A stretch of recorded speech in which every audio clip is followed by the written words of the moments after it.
Morning. Day 2. Think.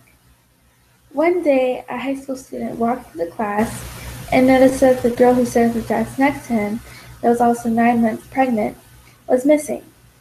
Curiosity got the best of him, so he asked a friend where she was.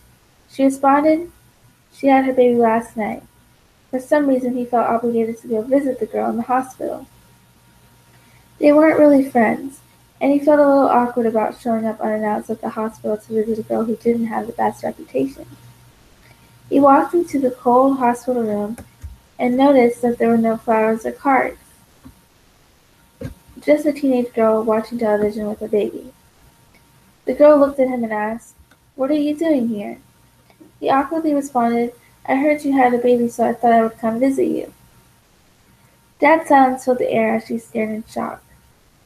Not knowing what to say next, he asked, "How are you doing?" She said, "Great, but I wish I had some McDonald's." Wanting to get out of the awkward conversation, he gladly volunteered to go get her some. When he returned to the room, the girl said, "I really didn't think you would come back." She opened the sack and immediately began eating the fries like candy and looked up and asked, "Why are you so nice?" At some point in your life, you most likely encounter a teenage girl who is pregnant. Teenage pregnancy is probably one of the most publicly shameful circumstances in the life of a teenager. The girl who is pregnant feels guilt and shame for what she has done, and the eyes of most peers look upon her with judgment. This is not just the reaction of the moral upright or Christians, but all of society. Usually the girl will remove herself from the most activities and social places during her pregnancy because of the shame she feels. Focus. Read John 4:1-26. And as you read, underline any new discovery about Jesus you see in the text. Feel free to pause. The story of the teenage girl is very similar to the story we read in John 4. This woman was an outcast from society. She had a terrible reputation and was easily taken advantage of by men. We know this because it says she had 5 husbands, and the man she was currently living with was not her husband. And it makes sense why she would get water from the well during the hottest part of the day. She most likely wasn't welcome, nor did she want to get water with the other ladies from the town in the cool of the morning. On this day she makes a surprising discovery when she encounters Jesus. She was a Samaritan, and most Jews did not associate with Samaritans.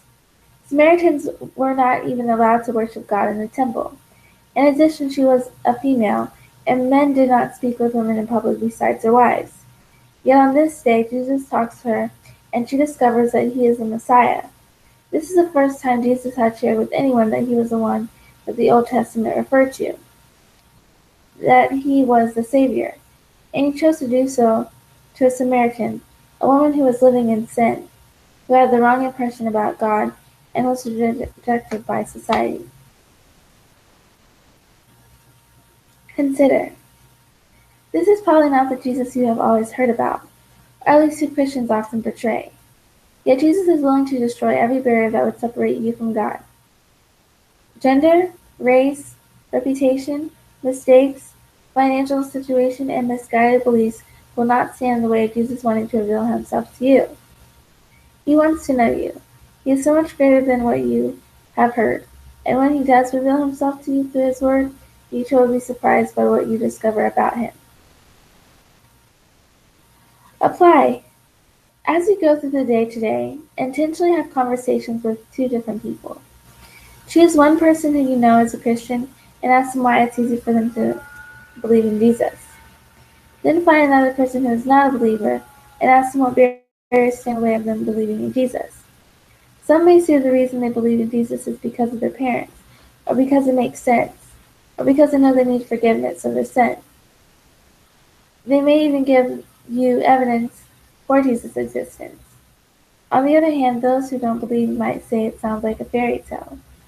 The miracles are too hard to believe, but many will say something in regard to the world they live in being too evil, Christians treating them poorly, or that there seems to be too many rules to follow to be a Christian. Is it possible that Jesus has a surprising discovery for both? In the evening, reflect. What are some barriers standing between you and Jesus? What makes you think you have to overcome these barriers? Read John 4:27-42. What results do you see from this woman's discovery of Jesus? How does this woman saying, "He told me everything I ever did," make you feel? Do you want Jesus to know you like this? Tonight, ask Jesus to reveal himself to you. This may be in his word, in another person, or in creation.